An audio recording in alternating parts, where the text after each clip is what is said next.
waxaan rabaa kelimadayda inaan diiradda ku saaro in badanna waa laga hadlay xisbiga markii la yidhaahdo horta waxaan dhisayna waa xisbi. waan ku celinayaa waxa la dhisayo waa xisbi. Soomaaliya waxaan dhisayna waa xisbi siyaasadeed. waxa aan rabno in la dhiso waa axsaab siyaasadeed. waan dhiirigelinaynaa bahda axsaabta ee isdiiwaan gelisay oo saaxiibadeena horteena fadhiya waan bogaadinaynaa iyagana. waxaan ognahay inay ka qayb qaadanayaan horumarka dalka. waxaan ognahay oo garwaaqsannahay inay bahwadaag nala yihiin.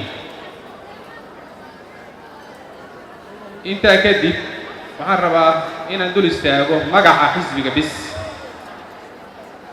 waxaan rabaa inaan dul istaago magaca xisbiga. intaas ayaa waxaan u malaynaya iga filnaan doonta kelimadayda. nabadda markii la yidhaahdo qof walba nabad waa la bixi karaa. magaca nabadda la yidhaahdo gabadhii hoballadda ahayd oo haystay halhayskeedu wuxuu ahaa nabadaa naas la nuuga leh. waxaan u doorannay inaan nabaddu meel kasta ayay gashaa. nabaddu keliya ma ahan midda amniga ma aha keliya. Soomaaliya waxay u baahan tahay marka nabad buuxda ayay u baahan tahay. laakiinse nabad iskama timaado. waxay u baahan tahay waa inay noqoto nabadayn siyaasadeed. waa inay noqoto nabad siyaasadeed. Soomaaliya colaadda siyaasadeed ee ka dhacday waxay ahayd colaad siyaasadeed. Soomaaliya waxay u baahan tahay nabad siyaasadeed. qabaa'ilka Soomaalidu ma diririn. diinta islaamka oo xaniifka ahna ma diririn. waxaa dirirtay siyaasaddaa dirirtay. sidaa darteed waxaan u baahan nahay nabadayn siyaasadeed. nabadayn siyaasadeedna waxay u baahan tahay nabadoonno siyaasadeed ay u baahan tahay. waxaan rabnaa xisbigan inaan dhahno wuxuu u taagan yahay nabadoonnimo siyaasadeed.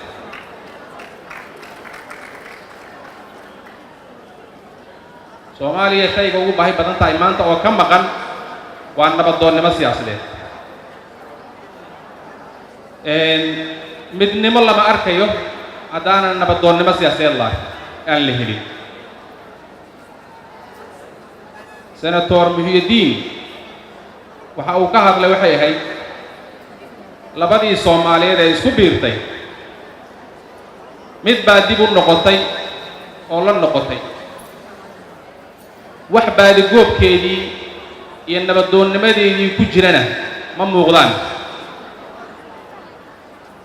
meeshaas marka nabadoonnaan u baahan nahay. siyaasi faraxsan iyo mid xanaaqsan wax kelimada macno leh maaha. waxaa loo baahan yahay nabadoonnimo siyaasadeed. wax lagu farxo qofku markuu arko. qofka siyaasiga wuxuu ku farxo markuu arko wuu farxaa. wuxuu ka naxo markuu arkana wuu murugoodaa. marka waxaan u baahan nahay wax aan ku farxno ayay dadka Soomaaliyeed u baahan yihiin. marka xisbigan isaga laftigiisa ayaa ka shaqayn doona insha Allahu tacaala wax aan ku farxno. mana ka shaqayn doono haddii Ilaahay yidhaahdo waxaan ka murugoono.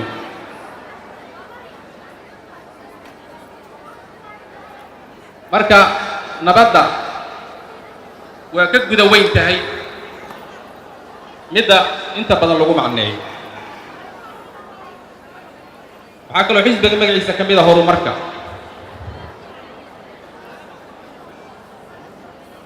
horumar isaguna wuu guda weyn yahay wuu macno weyn yahay waxaan ula jeednaa annaga marka ugu horraysa horumar siyaasadeed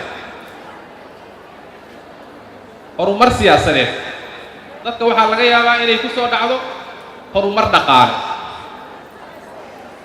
horumar bulshadeed haddaanan la helin horumar siyaasadeed haddaan la helin horumar dhaqaalena ma imaanayo horumar bulsho ma imaanayo horumar amnina ma imaanayo waxaa daliil u ah shalayto 2016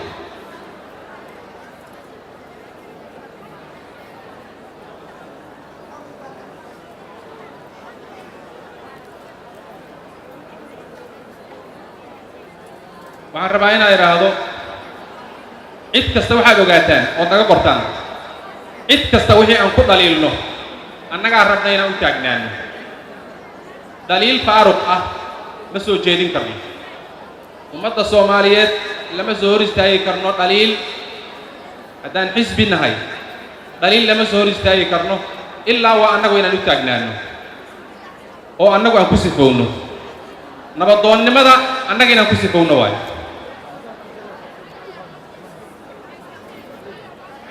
kan dulman annaga inaan u gargaarno waayo horumarka siyaasadeed annaga ayaa u istaagay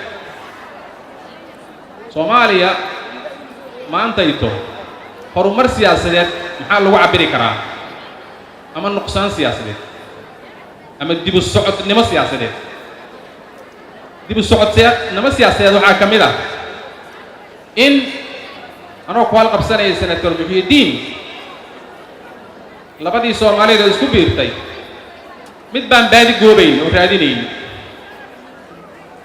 tii hadda ma taqaanaa waaba la hilmaamay dowlad goboleedyadii mid bay u tageen way sii socdaan taasu waxa weeye dib u socodnimo siyaasadeed waaye annaga waxaan u taagannahay horumar siyaasadeed